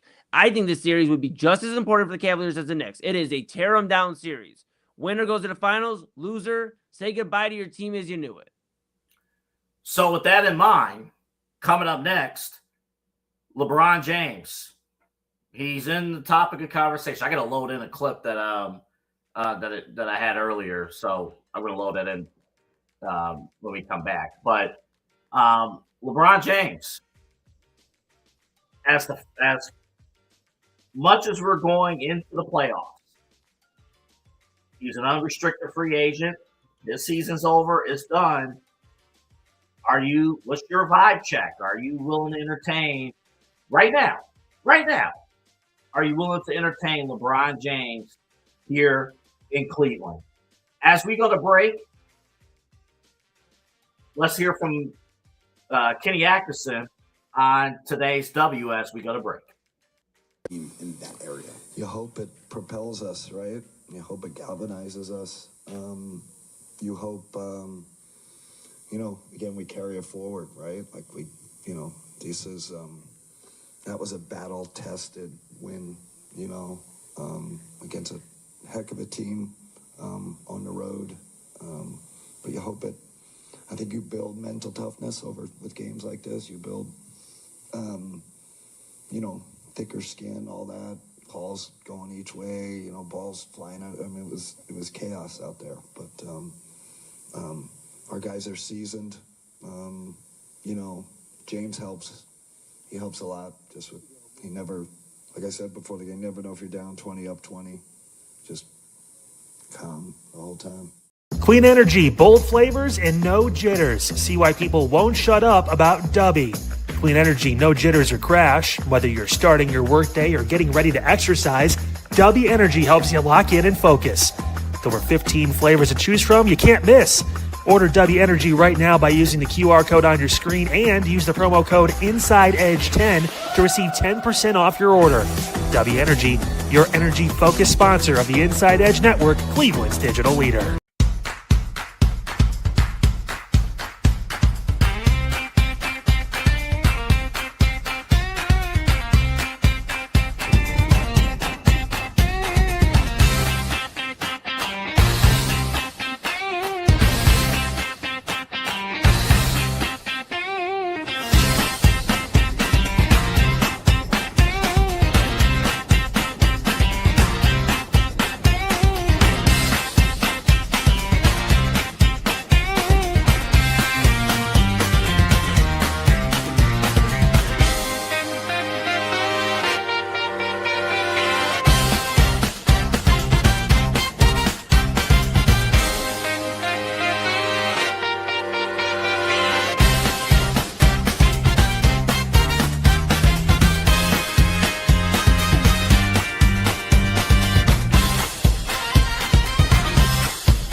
Find us on InsideEdgeNetwork.com for the latest information on your favorite shows, personalities, and network partners.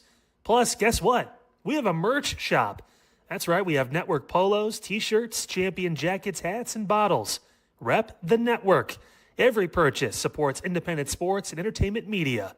Use the QR code on your screen right now to check out InsideEdgeNetwork.com. That's InsideEdgeNetwork.com. He fouled Asar. It's bad. I mean, clear. He trips him when he's going for a loose ball. In the game situation, that's tough.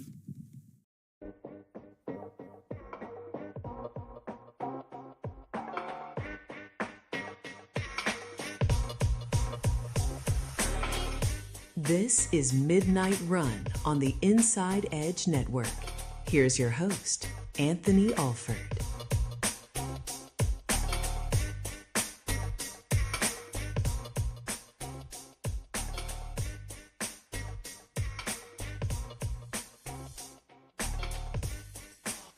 That was J.D. Bickerstaff talking about what happened at the end of regulation with Donovan Mitchell and the supposed trip. And it was, stop it.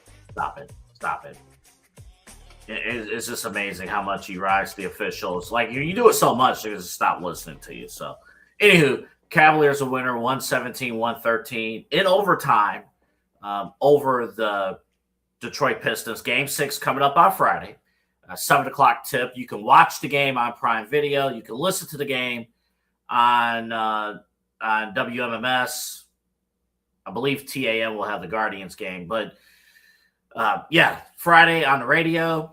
And then 9:30, right after the game, Mike Check Take 2 with David Rees and Otto Chisholm. They will have you covered for the game 6 post-game, followed by Inside Edge Primetime at 11. And then the Friday edition of Midnight Run with me coming up at midnight. Tomorrow, or later today, actually, over 9 consecutive hours of live coverage here on the Inside Edge Network with a ton of great programming for you. Starts at 5 o'clock, Unfiltered with Kyle Cornell, and that's on every weekday, 5 to 6. Kyle will have a special guest, Jake Underwood from the self-titled Jake Underwood Show here locally in Cleveland, AM 1420. He will join Kyle Cornell every Thursday starting tomorrow at 5:30 right here on the Inside Edge Network. So cannot wait to have him on our airwaves. And then 6 o'clock, Voice of the Land with Kevin Arnold and Ryan Mosser. And then 7 o'clock, Voice of the Land. Or I'm sorry, well, that is Voice of the Land. 7 o'clock, Commissioner's Couch with Ryan Mosser and David Calhoun. You want to pay close attention to the Commissioner's Couch because they're getting you ready. Fantasy football is a year-round job, ladies and gentlemen. It is year-round. We got our Eli and I and many others on this network and our friend group. We got the notice from our fantasy football commissioner, Jack John, like, hey, start to finalize your dynasty rosters for the upcoming season. So get ready for that. Now, mind you, I usually delete the sleeper app. So sometimes you got to win the off season. If you do not win the off season in fantasy football, you lose. You're going to lose. So pay attention. Commissioner's Couch, they'll have you covered. And then 8 o'clock, Inside Edge NFL schedule release show. Omar, Eli, TK, and Chad will have you covered. And then we'll be on for Midnight Run at 11 o'clock, special 2-hour edition of Midnight Run. We got a lot of things to cover with the schedule, with the Cavs. Got college football stuff we have to address. We got a ton of things to get into. 2-hour edition of Midnight Run. And then Side Hustle Wrestling Podcast at 1 a.m. Did you get all that? Oh, Inside Edge Primetime, 10 o'clock. Again, did you get all that? My goodness. Whose idea was to do all of that? Oh, good stuff. Okay. I'm going to play this for you. This was from, and we might get into this a little bit more tomorrow, but LeBron is in the conversation. I got to reintroduce LeBron into the conversation because he is in the backdrop of everything that we do in particular to the Cleveland Cavaliers. Mad Dog, of course, First Take. Here's what he had to say about LeBron playing on multiple teams during his career. Well, the one thing I'm going to say about Pelinka, about what he's done for the game, the issue that I have with LeBron, he's been in a million teams. Cleveland twice, Miami, and the Lakers. When you look at the legendary players. Sound like four. Well, when you look at it's two different Cleveland teams. I'm saying sound like 4 teams. Well, but 4 teams, 3 franchises. When you look at the Jordans and the Birds and the Magics and the Kareems and people like that, the all-time, those kind, they are on the one team. But they didn't play as long. They didn't play. I don't know. Russell played 13 years. Okay, 23 years. Again, the great player usually stays with the same team. LeBron left Cleveland to go search for a championship in Miami. Goes back to Cleveland, goes to L.A. Now he's going to go somewhere else. That hurts with the average sports fan. That hurts his legacy. If you think it doesn't, it does, especially in the NBA. This is not a situation where, bouncing around team to team to team.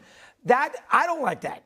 Because I think he should have stayed with the Cavaliers to begin with. But he didn't. He went to L.A. He's not going to go back to Cleveland now. He's already won in Cleveland. He's not going to go to the Knicks. He's not going to do that. He's going to stay in L.A., and he's going to basically beat his head against the wall because he's not going to beat Oklahoma City and San Antonio. The days of LeBron winning a championship is over because he's not going to a team in the Eastern Conference where that could be the difference. So he's going to stay in L.A. because why would he go back to Cleveland? He's already won in Cleveland. Why go back there and lose? That doesn't make any sense. The Knicks. Who says he's going to lose? Oh, he's going to lose in the final. I mean, you don't know that. Lose in the final. You don't know that with everything else they got there. You don't know that. These two teams, they're not beating these two teams. With James Harden, they're not beating these two. James Harden's not winning an NBA championship. He's not winning the final in the Cleveland Cavaliers. He can win with the Spurs and the Thunder, but he's not going there.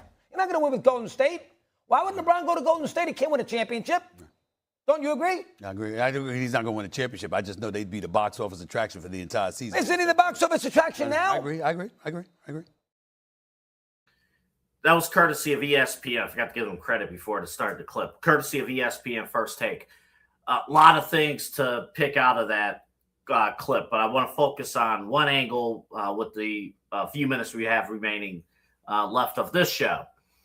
Mad Dog says something that was very interesting in that clip.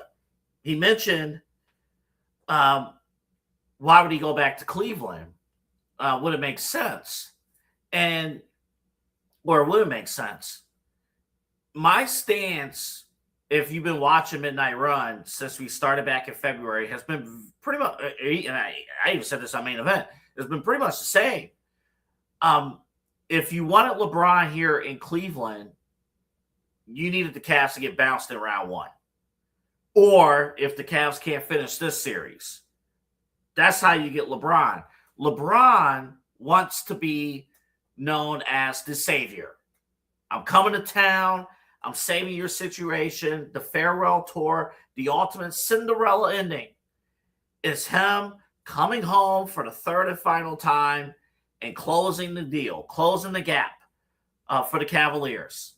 Do something that Donovan Mitchell, James Harden, they're not able to do. Evan Mobley, Jared Allen, they're not able to do. The further the Cavaliers go in the playoffs, LeBron can't be the savior anymore. So LeBron, in my eyes, will be out of options in terms of coming here. There would be no benefit of coming here in the eyes of LeBron James. Now, do you still make the phone call and entertain the idea? We'll see. We'll see how it plays out. But the further the Cavs go, and that's why I wanted to ask this right now. Actually, we after game 2, I actually asked Eli, I'm like, how much money would you put down on the Cavaliers winning the NBA championship after game 2? And remember, after game 2, that was when Evan Mobley looked like garbage. That was when James Harden looked like one of the worst NBA players in the league right now, at that point. And the odds were at its lowest. I'm pretty sure, I believe after tonight's victory, the championship odds for the Cavaliers actually doubled. So I hope you put your money down after game 2, folks. But LeBron is in that backdrop. I'm going to go a little bit more in depth into this tomorrow. Again, we're on 2 hours tomorrow, starting at 11 o'clock, 11 to 1 here on the InsideEdge Network. My just short answer to this, I simply do not believe LeBron James is going to go. I think the options for him are actually limited. Would Cleveland open up for a farewell tour if they're competing in the finals this year? I don't think so. I don't think so. And I guess where Eli and I do disagree, I think the front office of the Cavaliers are going to view this season as a success if they fall short deep in the conference final against the Knicks. I think they're going to view it as a success. And I don't think they're going to entertain LeBron. I don't even know if they'll even entertain Giannis. If they go, we'll see. That Giannis is a different conversation because Giannis is a guy, if he comes into your building, he's your number one. LeBron's a different story. If LeBron comes into town, LeBron was the number 3 guy, is the number 3 guy with the Los Angeles Lakers behind Luka and Austin Reeves. So LeBron, what role would he play here? Who would still be here if it's just LeBron? As opposed to if Giannis is in town, he's the undisputed number 1 go-to option on this team. No questions asked. That's it. The one thing you do got to be mindful of Giannis is his recent injury history. Bigger guy, you do wonder about the injury history with Giannis. But LeBron, that's going to be a backdrop. We're going to get more into this tomorrow. We're out of time. We're out of time here today, but we're going to get more into that tomorrow because that's going to be the backdrop of everything that's going on with the Cavaliers. Despite all the success, you saw a lot of flaws. Again, we told you before. Let me pull it up one more time before we wrap. I want to get this right. ESPN Analytics, with 2 minutes and 40 seconds left in the fourth quarter, Cavs were down 103-94. Cavaliers had a 2% chance of winning that game. Thankfully, they won.